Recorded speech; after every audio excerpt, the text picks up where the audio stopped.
I put a video up that I have made. I usually stamp it with my name or whatever my social following is. That way the person knows how to find me if they need to know what type of content I produce, right? This particular video that I used did not come off the hairstylist page. It actually came off of a different page. So I know a lot of people think, oh, she's using somebody else's content to sell her products. That could be the furthest thing from the truth. I don't have to do that. The page that I did get it from, you'll notice in the caption that they're selling their products. And who are they selling their products to? You. And who's following that page? You. I say you, y'all know who I'm talking about. It's us. We're following them. And we don't care that they put it up. But it was a big issue that I put it up and did a voiceover. I don't know content etiquette, so maybe that was wrong or right. I'm not really sure. What I know is that the video had mixed reviews, which I do love because everybody doesn't see things the same way. Opinions are different and they're like buttholes and everybody has one.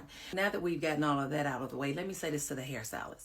I believe she's in the UK. I don't want to chop up her name. I want to apologize if you felt that I was using your content to tear you down. That was not the case. I was simply using your content to be educational and to entertain. I like to be funny too.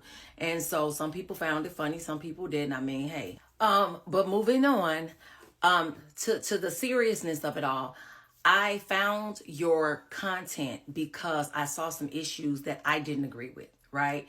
And one of those things is anytime that a client has scalp issues, I don't recommend any harsh products being put on the hair. And that goes for relaxers or dyes. I feel like it can inflame the scalp. It can cause scalp irritation.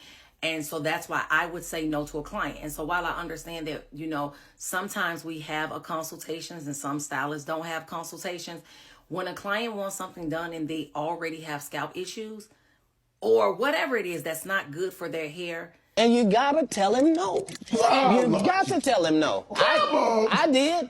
Like, I'm not doing it because it's not good for your hair. What I hate to see is a client get something done and then later down the line, those things start to irritate their scalp or inflame their scalp. When you did tell them, hey, you shouldn't have got this, but they're going to forget that conversation. And I'm not saying your client will. I'm just speaking in general. They will forget that conversation and then go around and say, I stopped going to her because my scalp got inflamed. And she didn't tell me that this would happen. And so while I understand that a mild relaxer was used, some people said it was a texturizer, which it was not. I did recall you saying relaxer. It's just something I wouldn't do. But if it works for you and your clients, girl, keep doing what you do.